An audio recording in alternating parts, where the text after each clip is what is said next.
Hello दोस्तों, GK उत्कर्ष IQ में आप लोगों को स्वागत है दोस्तों। यह घटना चक्र की बुक है दोस्तों। यह जो है बुक बहुत इंपॉर्टेंट है एग्जाम की दृष्टि से। इसमें जो भी क्वेश्चन है इसमें हल प्रश्न शामिल है दोस्तों, और एग्जाम में दोस्तों हल प्रश्न देखने को मिल रहे हैं। यह दोस्तों यह बुक बहुत ही इंपॉर्टेंट है, तो आप लोग इस बुक को पढ़िए या मेरे वीडियो के माध्यम से आप लोग देखिए। यह जो है 1990 से जनवरी 2023 तक इसमें प्रश्न पत्र शामिल है, और यह भारतीय इतिहास है दोस्तों। एग्जाम में भारतीय इतिहास से क्वेश्चन देखने को अधिक मिलते हैं। तो आते हैं सीधा प्रश्न पर। तो दोस्तों पहला क्वेश्चन है, चैनल को सब्सक्राइब नहीं किया है तो कर लीजिए। भारत के प्राचीनतम प्राप्त सिक्के किसके बने थे? इसका आंसर दोस्तों डी हो जाएगा, यह चांदी के बने थे। अगला प्रश्न, निम्नलिखित में कौन सा सुमेलित नहीं है? गलत को चुनना है। तो इसका आंसर दोस्तों बी हो जाएगा, जो कि गलत है। सही को देख लेते हैं। अंक की राजधानी चंपा, जो कि सही है। वत्स की राजधानी कौशाम्बी, ये भी सही है। और मत्स्य के जो राजधानी है विराटनगर। आते हैं दोस्तों अगला प्रश्न, सूची 1 सूची 2 है। तो सूची 1 में राजा और सूची 2 में राज्य है, संबंधित बताना है। तो आइए इसे मिलान करते हैं। तो पहला है प्रधोत। यह जो है दोस्तों यह अवंती सम्मिलित है, अवंती राज्य से सम्मिलित है प्रधोत। और बी में है उदयन दोस्तों, यह जो है वत्स से सम्मिलित है, और वत्स की राजधानी कौशाम्बी था। और प्रसेनजित जो दोस्तों यह जो है कौशल से सम्मिलित है, और कौशल की राजधानी श्रावस्ती। और अजातशत्रु जो कि यह जो है मगध से सम्मिलित है, और मगध की राजधानी गिरिब्रिज या राजगिरी। अगला प्रश्न पर आते हैं। अगला प्रश्न है, चंड प्रधोत किस प्राचीन गणराज्य के राजा थे? तो इसका सही आंसर हो जाएगा अवंतिका के थे। इसका सी आंसर अवंतिका के राज्य से सम्मिलित है चंद्र प्रधोत, जो कि वहीं के राजा थे। अगला प्रश्न है, अभिलेखीय साक्ष्य से प्रकट होता है कि नंद राजा के आदेश से एक नहर खोदी गई थी। तो कहाँ खोदी गई थी दोस्तों? यह जो है कलिंग में खोदा गया था। इसका आंसर सी हो जाएगा, कलिंग में खोदा गया था। अगला प्रश्न है दोस्तों, उज्जैन का प्राचीन काल में क्या नाम था? तो इसका सही आंसर हो जाएगा अवंतिका। यह अवंतिका नाम था उज्जैन का प्राचीनतम नाम। अगला प्रश्न पर आते हैं। तो मानचित्र के हिसाब से बताना है दोस्तों। तो यहाँ पर भारत में पाए जाने वाले 16 महाजनपदों से 4 दर्शाए गए हैं क्रम से ए बी और सी डी में। तो आते हैं इसका क्या आंसर हो रहा है। तो दोस्तों इसका आंसर सी हो जाएगा, मत्स्य, अवंती और वत्स्य और अंग। आते हैं अगले प्रश्न पे। अगला प्रश्न है दोस्तों, पाटलिपुत्र के संस्थापक थे।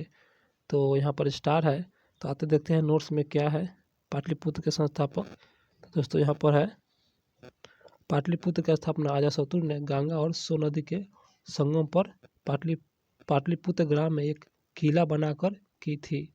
उदय ने मगध साम्राज्य की राजधानी राजगिरी से पाटलिपुत्र स्थानांतरण की थी। अगला प्रश्न है 10 नंबर क्वेश्चन पर आते हैं। अगला क्वेश्चन है दोस्तों, मगध साम्राज्य की राजधानी पाटलिपुत्र के बारे में निम्नलिखित में से कौन सा सत्य है? सत्य कथन को चुनना है। तो दोस्तों इसका आंसर बी हो जाएगा, पाटलिपुत्र उदयन।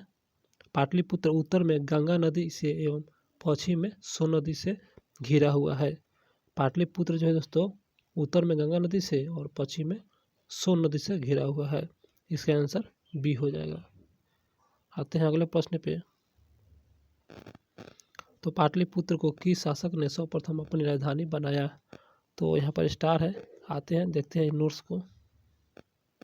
तो यहाँ पर नोट्स है दोस्तों, यहाँ पर पाटलिपुत्र की स्थापना गंगा और सोन नदी के संगम पर यह जो है हर्यक वंशीय शासक अजातशत्रु ने किया था। याद रखिएगा, पाटलिपुत्र की स्थापना अजातशत्रु ने किया था गंगा और सोन नदी के संगम पर। और उदय ने राजधानी राजगिरी से पाटलिपुत्र स्थानांतरण किया था। उदय ने राजधानी राजगिरी से पाटलिपुत्र स्थानांतरण किया था। अगला प्रश्न है दोस्तों, निम्नलिखित में से किस राजा ने पाटलिपुत्र बनाया था? इसका आंसर सी, अजातशत्रु ने, जो कि पाटलिपुत्र बनाया था, अजातशत्रु द्वारा बनाया गया था। आते हैं अगले प्रश्न पे। तो अगला प्रश्न है दोस्तों, किस शासक द्वारा सर्वप्रथम पाटलिपुत्र का राजधानी के रूप में चयन किया था? वह कौन सा शासक है? तो इसका आंसर सी उदयन था दोस्तों। उदयन ने सर्वप्रथम पाटलिपुत्र राजधानी रूप में चयन किया था, उदयन द्वारा किया गया था। अगला प्रश्न है उदयन दोस्तों वासवदत्ता की दंत कथा संबंधित है। इसका आंसर एक हो जाएगा, उज्जैन से संबंधित है। जो इनका दंत कथा है उज्जैन से संबंधित है। आते हैं दोस्तों 15 नंबर क्वेश्चन पे। प्रथम मगध साम्राज्य का उत्कर्ष किस शताब्दी में हुआ था? इसका आंसर दोस्तों यह बी हो जाएगा, ईस्वी पूर्व 6ठी शताब्दी में हुआ था प्रथम मगध साम्राज्य का उत्कर्ष। अगला प्रश्न है दोस्तों निम्नलिखित में कौन सा एक ईसा पूर्व 6ठी शताब्दी में प्रारंभ में भारत का सर्वाधिक शक्तिशाली नगर राज्य था? इसका आंसर दोस्तों टी यह मगध था, जो कि यह ईसा पूर्व 6ठी शताब्दी में प्रारंभ में भारत में सर्वाधिक शक्तिशाली नगर था, मगध था। अगला प्रश्न है 17 नंबर क्वेश्चन पर आते हैं। प्रारंभिक गणराज्य में कौन सा नहीं है? तो गणराज्य में नहीं है, इसका आंसर सी ये जो है योधेय जो कि नहीं है, और शाक के लिच्छवी ये सभी है। अगला क्वेश्चन है 18 नंबर क्वेश्चन पर आते हैं। विश्व का पहला गणतंत्र वैशाली में किसके द्वारा स्थापित किया था? इसका आंसर डी या लिच्छवी द्वारा, जो कि यह जो है विश्व का पहला गणतंत्र वैशाली में लिच्छवी द्वारा यह स्थापित किया गया था। इसका आंसर डी हो जाएगा। दोस्तों चैनल को सब्सक्राइब नहीं किए हैं तो कर लीजिए और मेरे वीडियो को लाइक भी कर दीजिए। ईसा पूर्व 6ठी शताब्दी में विश्व की प्रथम गणतंत्रात्मक व्यवस्था कहाँ थी? ईसा पूर्व 6ठी शताब्दी में विश्व के प्रथम गणतंत्रात्मक व्यवस्था, इसका आंसर एक यह वैशाली में था। प्रथम गणतंत्रात्मक व्यवस्था वैशाली में था। अगला प्रश्न है दोस्तों निम्न में से कौन सा जोड़ी सही है? सही जोड़ी का चयन करना है। इसका आंसर डी चेटक जो कि लिच्छवी से संबंधित है, और सही जोड़ी का चयन करना था चेटक लिच्छवी से संबंधित है। अगला प्रश्न है 6ठी शताब्दी ईसा पूर्व के 16 महाजनपदों के विषय निम्नलिखित में बौद्ध ग्रंथों में सूचना मिलती है।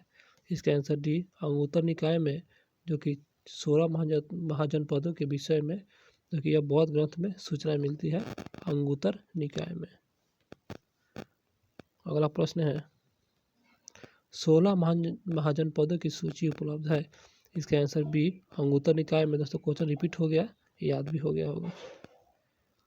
अगला प्रश्न है निम्न में से कौन सा बौद्ध ग्रंथ 16 महाजनपदों का उल्लेख है? तो क्वेश्चन दोस्तों फिर रिपीट हो गया, अंगुत्तर निकाय आप लोगों को क्लियर हो गया होगा। अगला प्रश्न है महान जनपद युग के 16 जनपदों के नाम बौद्ध साहित्य में प्राय उल्लेखित मिलते हैं। तो यहाँ पर लिखा है दोस्तों किन जनपदों में पाणिनि का अष्टाध्यायी में उल्लेख है? तो कि 16 महान जनपदों के नाम जो बौद्ध साहित्य में प्राय उल्लेखित है वह जनपद के नाम पाणिनि के अष्टाध्यायी में उल्लेख है। तो इसमें कौन कौन से हैं आइए देखते हैं। तो दोस्तों यह मगध जो कि यह मगध है, और असमक है और कम्पोज है। मगध, असमक और कम्पोज, इसका आंसर ए हो जाएगा। आते हैं अगले प्रश्न पे 25 नंबर क्वेश्चन पर आते हैं। निम्न में से किस ग्रंथों में प्राचीन भारत के 16 महाजनपदों के 16 महाजनपद की सूची मिलती है? तो यहाँ पर देखना है कोड की सहायता से। तो आते हैं और देखते हैं। इसका दोस्तों आंसर एक हो जाएगा। यह जो है 1, 2 और 4 ही मिलता है, 2 और 4, जो कि यहाँ पर 16 महाजनपदों की सूची मिलता है। तो अंगुत्तर निकाय में मिलता है 16 महाजनपदों की सूची, और भगवती सूत्र में मिलता है। इसका आंसर एक हो जाएगा। आते हैं दोस्तों अगले प्रश्न पे। अगला प्रश्न है महाभारत के अनुसार उत्तरी पंचाल की राजधानी स्थित है। इसका आंसर सी हो जाएगा अहिछत्र, जो कि उत्तरी पंचाल की राजधानी अहिछत्र स्थित है। अगला प्रश्न है दोस्तों 16 महान जनपदों के युग में मथुरा इनमें से किसकी राजधानी थी? मथुरा की राजधानी बताना है। इसका आंसर डी सूरसेन, और जो कि सूरसेन राजधानी मथुरा था। तो इसका आंसर डी हो जाएगा। अगला प्रश्न पर आते हैं। अगला प्रश्न है चंपा किस महाजनपद की राजधानी थी? तो यह जो है डी औंग की राजधानी चंपा जो कि यह राजधानी है, अंग की राजधानी चंपा। अगला प्रश्न, 6वीं शताब्दी ईसा पूर्व में शक्तिमती राजधानी थी, तो इसके आंसर सी, चेदिक राजधानी शक्तिमती, जो कि 6वीं शताब्दी ईसा पूर्व। अगला प्रश्न है, गोदावरी नदी के तट पर स्थित महाजनपद था, तो यह असमक है दोस्तों, इसका आंसर सी हो जाएगा, असमक, जो कि यह गोदावरी नदी के तट पर स्थित था, महाजनपद है असमक। अगला प्रश्न है, 6वीं शताब्दी ईसा पूर्व मत्स्य महाजनपद की स्थित था, तो आते हैं और देखते हैं इसका आंसर क्या है। तो दोस्तों इसका सही आंसर हो जाएगा बी, जो कि राजस्थान, जो कि मत्स्य की राजधानी था, महाजनपद जो कि विराटनगर, और विराटनगर जो कि राजस्थान में अवस्थित है, ये भी याद रखिएगा, इसका आंसर बी हो जाएगा। अगला प्रश्न है दोस्तों, मगध की राजधानी कौन थी, तो यह जो है इसका आंसर सी हो जाएगा, गिरिब्रिज या राजगिरी, जो कि यह मगध की राजधानी है, गिरिब्रिज या राजगिरी। अगला प्रश्न पढ़ते हैं, तो अगला प्रश्न है, मगध की प्रारंभिक राजधानी बताना है, इसका आंसर सी, राजगिरी या गिरिब्रज, जो कि मगध की प्रारंभिक राजधानी है। याद भी हो गया होगा दोस्तों, रिपीट हो रहा है। अगला प्रश्न है, प्राचीन महाजनपद के मगध की प्रथम राजधानी बताना है, इसका आंसर दोस्तों ई। तो आइए देखते हैं प्रथम राजधानी क्या है। तो दोस्तों ऊपर का जो कथन था, तो प्राचीन मगध के प्रथम राजधानी गिरिब्रज या राजगिरी था, जो कि इसमें नहीं दिया हुआ है, तो इसलिए इसका आंसर ई हो जाएगा। अगला प्रश्न पर आते हैं, निम्नलिखित में कौन एक मगध साम्राज्य की राजधानी नहीं रही, तो इसका आंसर डी, कौशाम्बी, या मगध राज की राजधानी नहीं रही है कौशाम्बी, और गिरिब्रिज था, राजगिरी भी रहा था दोस्तों, पाटलिपुत्र भी रहा था। अगला प्रश्न है, प्राचीन श्रावस्ती का नगर का जो कि विन्यास किस आकृति का है। प्राचीन श्रावस्ती एक नगर है, इनका विन्यास किस आकृति का था, इसका आंसर बी, अर्धचंद्राकार आकृति का था। अगला प्रश्न पर आते हैं।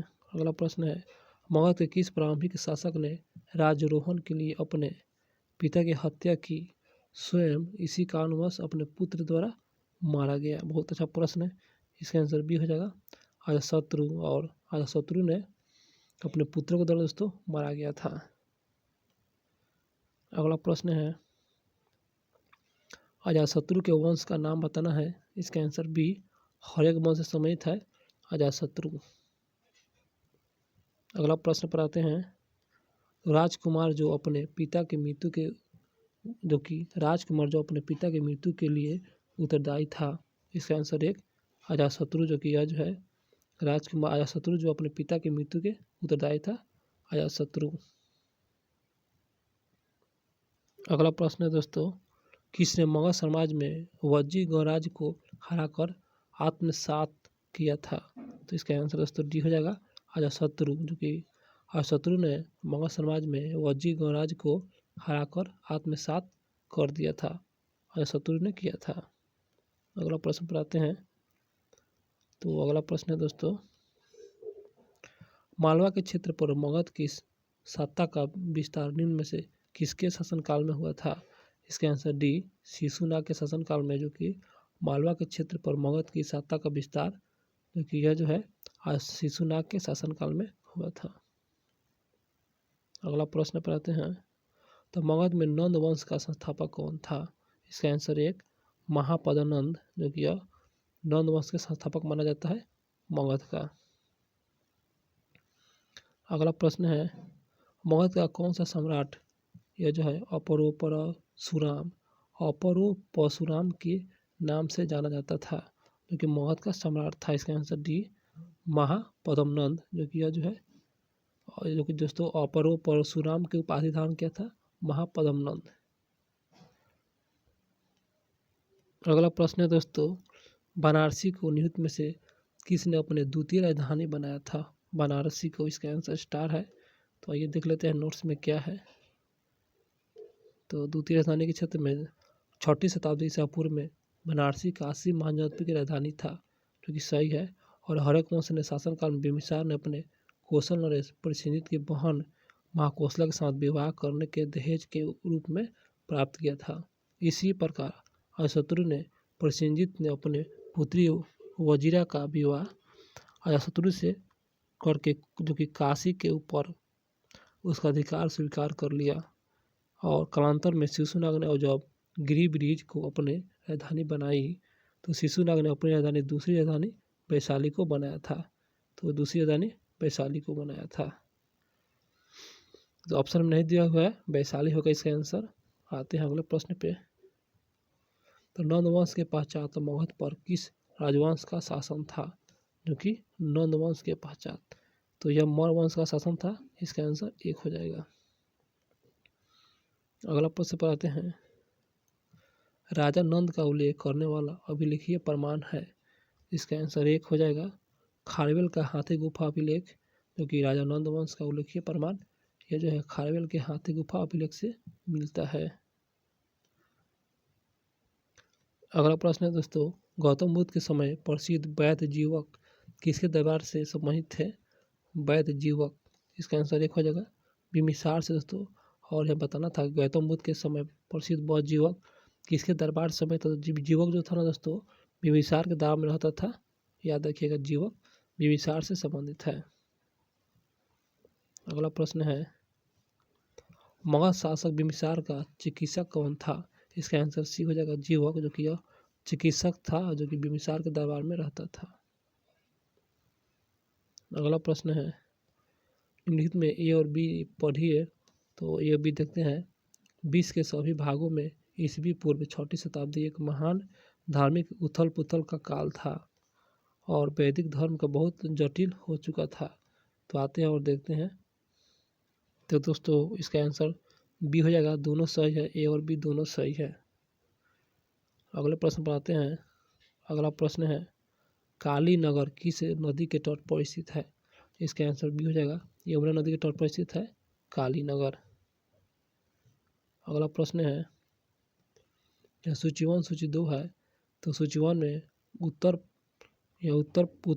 पश्चिम के प्राचीन नगर बताना है, जनपद और सूची राजधानी है। तो आइए इसे मिलान करते हैं।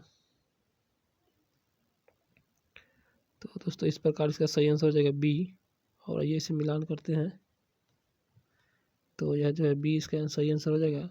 तो कुरु, और कुरु की राजधानी दोस्तों इंद्रप्रस्थ, उसके पंचाल की राजधानी दोस्तों अहिच्छत्र, और कौशल राजधानी श्रावस्ती, जो कि इसे श्रावस्ती के नाम से संकेत भी कहते हैं, और वश की राजधानी कौशाम्बी। तो इस प्रकार इसका आंसर दोस्तों बी हो जाएगा। अगले प्रश्न पर आते हैं। अगला प्रश्न दोस्तों सूची 1 सूची 2 है। तो सूची 1 और सूची 2 इसमें महाजनपद है, यहाँ पर राजधानी है। तो ये इसे मिलान करते हैं। तो इस प्रकार इसका आंसर दोस्तों यहाँ पर मत्स्य, तो मत्स्य की राजधानी दोस्तों यह जो है विराटनगर, और कुरु की राजधानी इंद्रप्रस्थ, और सूर्य की राजधानी मथुरा, अश्व की राजधानी पोतन कहिए या पोटली कहिए। इस प्रकार इसका सही आंसर हो जाएगा सी हो जाएगा दोस्तों। इसका आंसर सी हो जाएगा। आते हैं अगले प्रश्न पर। यहाँ पर लिखा हुआ है दोस्तों, नोट्स में है, मत्स्य की राजधानी विराटनगर, कुरु की राजधानी इंद्रप्रस्थ, सूर्य की राजधानी मथुरा, अश्व की राजधानी पोतन या पोटली है। आते हैं दोस्तों 54 नंबर क्वेश्चन पर। तो निम्नलिखित में से कौन सा सही नहीं है? गलत के चुना है, इसका आंसर सी, जो कि गलत है। सही को देख लेते हैं। कंपोज, जो कि राजपूत या हाटक इसका राजधानी है। अश्व राजधानी पोतन या पोटिली, पोटिल भी कह सकते हैं। और डीम है कौशल राजधानी श्रावस्ती। आते हैं दोस्तों अगले प्रश्न पे। तो दोस्तों अगला प्रश्न पर आते हैं। अगला प्रश्न थोड़ा सा जूम करेंगे। तो वर्तमान में उत्तर प्रदेश के भारत के प्राचीनतम 16 महाजनपद में कुल कितने महाजनपद स्थित है? तो इसका आंसर सी। अभी 8 महाजनपद स्थित है उत्तर प्रदेश में। टोटल 8 महाजनपद है वर्तमान में। अगला प्रश्न है 56 नंबर क्वेश्चन पर आते हैं। तो 56 नंबर क्वेश्चन होगा, निम्नलिखित में से कौन सा कथन प्राचीन भारत की श्रेणी व्यवस्था के बारे में असत्य है? गलत को चुनना है। तो इसका आंसर दोस्तों डी हो जाएगा। तो सही को देख लेते हैं। यहाँ पर प्राचीन भारत की श्रेणी व्यवस्था के संबंध में सही। तो पहला है, श्रेणी व्यापारियों और कारीगरों का संगठन जो कि सही है। उत्पादित वस्तुओं की गुणवत्ता और कीमत संबंधी श्रेणी द्वारा निर्धारित की जाती थी, ये भी सही है। और श्रेणी अपने सदस्यों के आचरण पर भी नियंत्रण रखता था, ये भी सही है। प्राचीन भारत की श्रेणी व्यवस्था के संबंध में था, गलत का चुना था जो कि डी हो जाएगा सही। अगला प्रश्न दोस्तों क्वेश्चन हुआ समाप्त। तो मेरे वीडियो अच्छा लगा हो तो चैनल को सब्सक्राइब करें और लाइक ज़रूर कीजिएगा, भूलिएगा नहीं। तो दोस्तों मिलते हैं अगले वीडियो में।